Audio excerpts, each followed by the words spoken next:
Hey guys! Today we're going to be making cinnamon rolls, and so this video is the first segment of cinnamon rolls. So we've got two steps you can see on the recipe, a step 1 and a step 2. The first step is obviously making the dough and allowing it to rise and poof. So what I have are my warm milk and yeast, and the recipe asks for milk or water. You can do either. And you don't need a temperature or thermometer to get this right, but I do kind of like to use it just to make sure, you know, I'm above 100, because I had to heat up this milk in the microwave. If you're using warm water, remember you can just get it right out of your tap. Okay, so you can see I've got some hot spots in there, but as long as I'm not creeping up into like the 130s, then I'm good with my milk temperature. Okay, so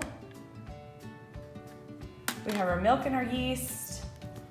We have our dry ingredients, which is 2.5 cups of flour, a 1/4 cup of sugar, and 3/4 of a teaspoon of salt. And then we've got our egg and our softened butter. And then I have a little bit more flour over here in case I'm gonna need it to stir into the dough. All right, so I'm gonna get started with dissolving the yeast in the liquid. And I'm gonna let that take a few minutes.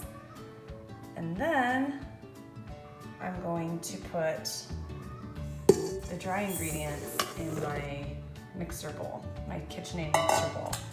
Now, remember we talked at school, if you don't have a KitchenAid mixer, this is mine. If you don't have a KitchenAid mixer, you can just do all of this by hand. It's just gonna take a little bit longer.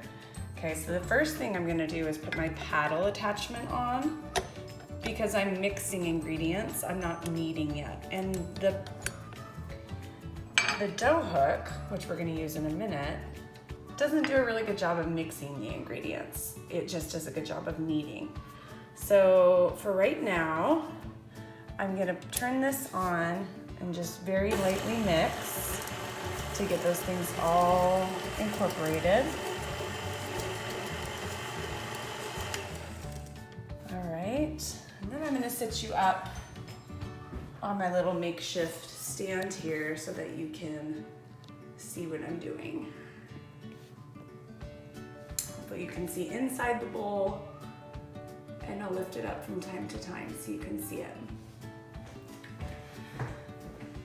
All right, so again, I'm just making sure that all those ingredients are incorporated. And you're gonna wanna have a rubber scraper or a wooden spoon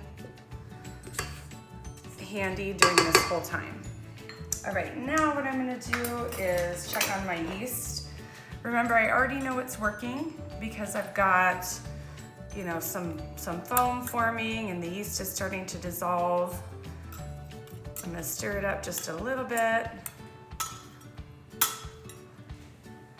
And then I'm gonna go ahead and add that to my dry mixture as it's going.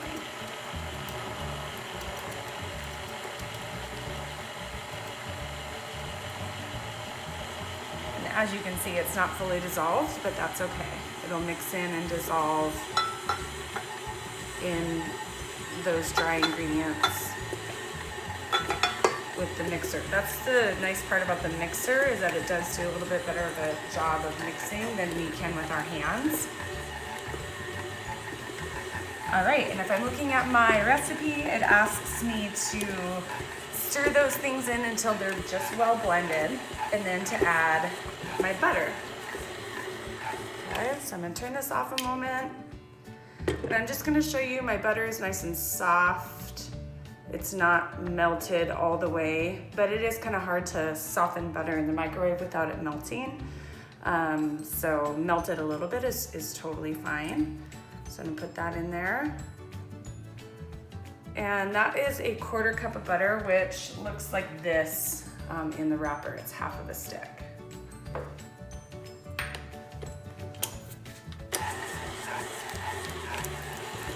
And I'm gonna mix that just until it's all incorporated, and you'll see that it starts to pick up some of the dry off of the bottom of the mixing bowl, which is what we want.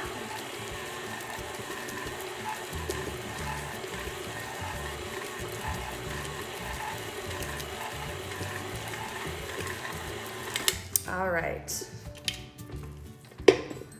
I'm gonna bring all this stuff down off of the mixer and mix in my egg.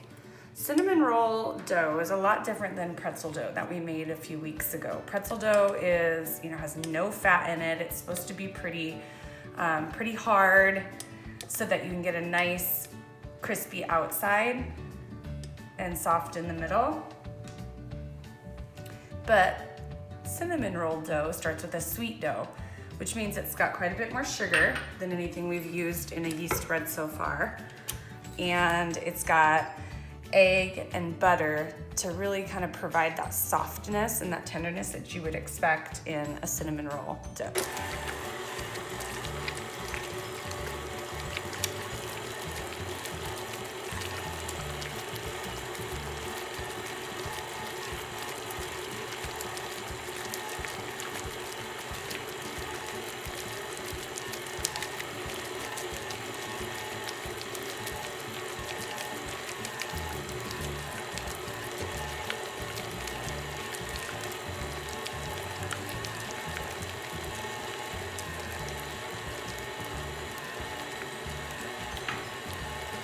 All right, just when that mixture looks like it's starting to incorporate really well, I'm gonna stop. I'm gonna scrape it all off of the paddle attachment, and I'm gonna switch to my dough hook. And you can tell already that I'm gonna need some more flour. Remember our texture we're looking for is sticky but not sticking. And so far, I know that if I was to touch that, it would be really sticky. So I'm not gonna do that yet. I'm gonna switch to my dough hook. I'm gonna put that down, and I'm just gonna let it start gathering on the dough hook, and it takes a little while.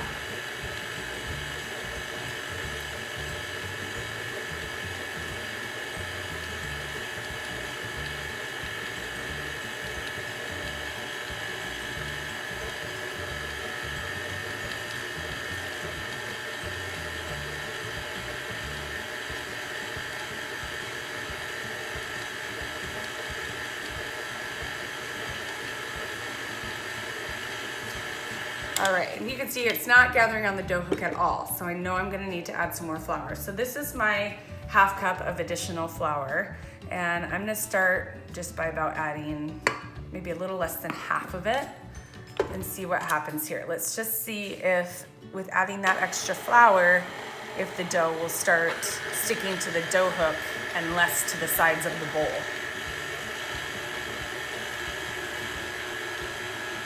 There we go.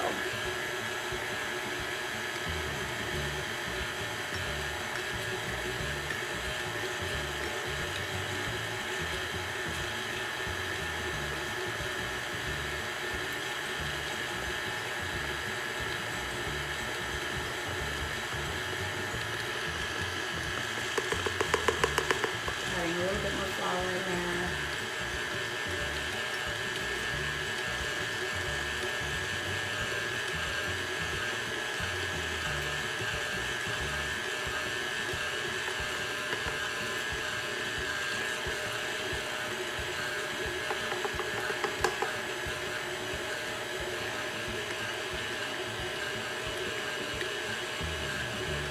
Try to be patient and allow the mixer to pick up all of that dough off of the sides like it's doing now.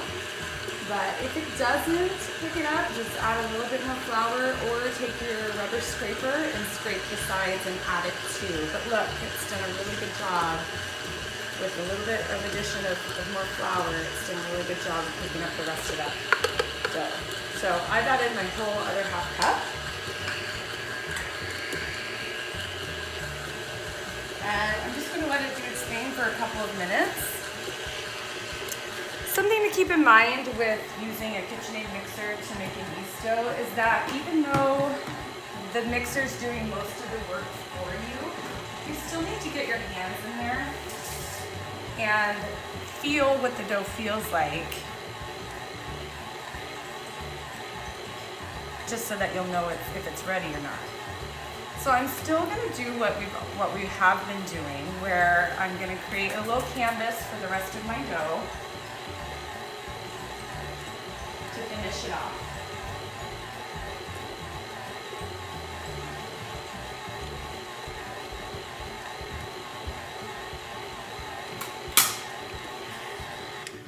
All right, so that dough's looking really good.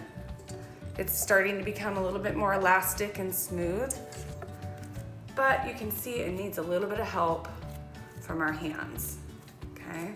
So I'm gonna get that set up for you guys.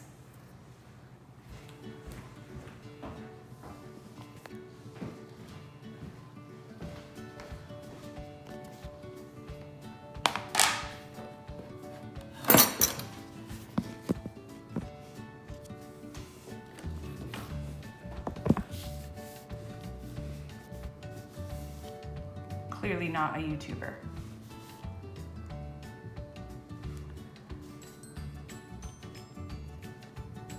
All right, so we're gonna take the dough and we're just gonna really kind of make sure that we are happy with our texture by kneading it a few times until, like I said, it's nice and smooth and elastic. And then just keep in mind that I only put a small dusting of flour down, and I'm not gonna add any more until, or if, unless it's sticking to my hands. Now, with the addition of that butter and the egg, you'll see that the texture of this dough is a lot different than that pretzel dough.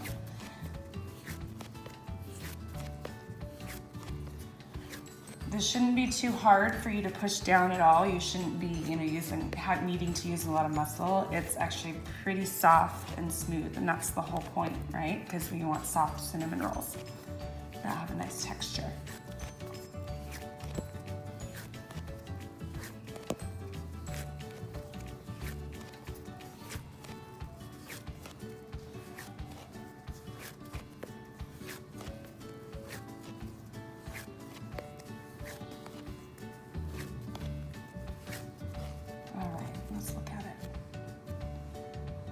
Okay, remember the fingerprint test? You push it in, does it start to bounce back? Again, remember I said the texture is going to be a little bit different because of the butter and the egg, but we know that we're started to form that gluten in a nice elastic dough because it's pushing back at us. All right, so now what I want to do is I want to prepare a bowl. You can put it right back in your mixing bowl if you'd like. I had a little bit of dough on there that I'm gonna put down there. So what I'm gonna do is take my mixing bowl. Don't worry about those little bits. I'm just gonna spray it with Pam. And then I'm gonna put my dough back in there. And then I'm going to take a towel and just cover it